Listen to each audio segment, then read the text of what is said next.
Nako, etong si Kimbo, sabi ko dati, hindi man siya totoong bobo. Anyway, nung una, iisipin mo ay may dunong, ay magaling, ay matapang, 'di ba? Pero yung dinidepensahan na niya si Sara Duterte at ang confidential fund nito, nakita mong pinagpapawisan siya. Nakita mong wala lutang na siya sa aspetong yun. Hindi niya na kayang ipakita yung totoong galing niya. Dahil ang totoo nga, may dunong at may alam, etong si Kimbo, representative ng Marikina. So sa mga taga Marikina dyan, alam niyo na, di ba? Grabe. Napanood niyo yung video siguro ng pagdinig nga sa confidential fund na yan at sa intelligence fund na itong si Sara Duterte. Nakikita mo na hindi na consistent yung mga sinasabi niya. Paiba-iba na yung sinasabi. Iyan po ay isang indikasyon na nagsisinungaling yung nagsasalita at may tinatago. Mahirap itago sa sarili mo, lalo na sa pagsasalita mo, na ikaw ay may tinatago. Mahirap yung itago. Nakikita talaga yan. Katulad nga natin si Kimbo, okay? Magaling, may dunong, may alam. Pero pagdating nga sa mga ganitong bagay na may mga hidden agenda na aligaga, hindi na, or paiba-iba na yung kanyang sinasabi. So yun po ay napaka-obvious na nagbubububuhan na lang.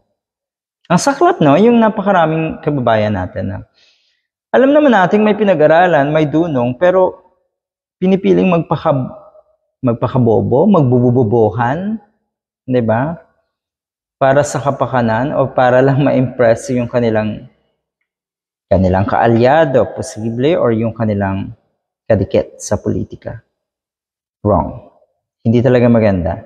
Very disappointing yung mga pagtatangka na si Kimbo na ipagtanggol nga yung confidential fund. As if naman hindi yan mahahalata ng taong bayan. Natural, alam mo rin sa sarili mo na mas marami ngayon ang nag-iisip ng tama. Mas marami na tayong mga kababayan ngayon na mabusisi, mapanuri at alam kung ano yung nangyayari. Yung mga pinaniniwalaan yun na 31 million, kasi alam mo na, kadikit, kapartido.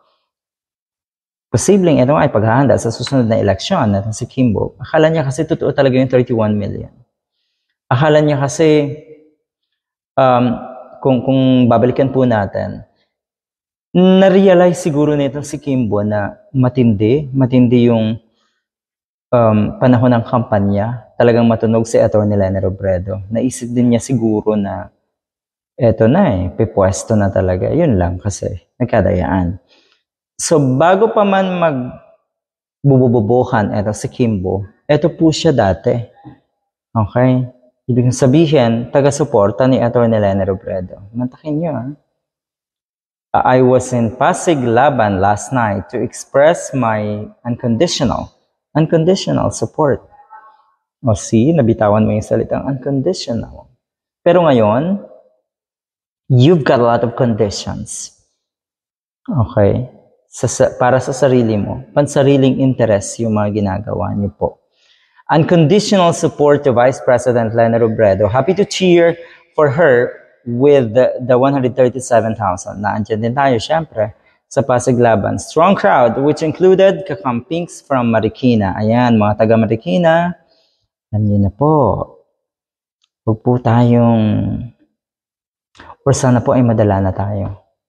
Minsan kasi talaga nakikisakay yung ilang politiko katulad ni Kimbo. As an economist, I believe Ma'am Leni's concrete plans are key to economic recovery. You see? Ganito siya dati. May dunong, may alam, may paninindigan. Ngayon po ay nagbobobobobohan.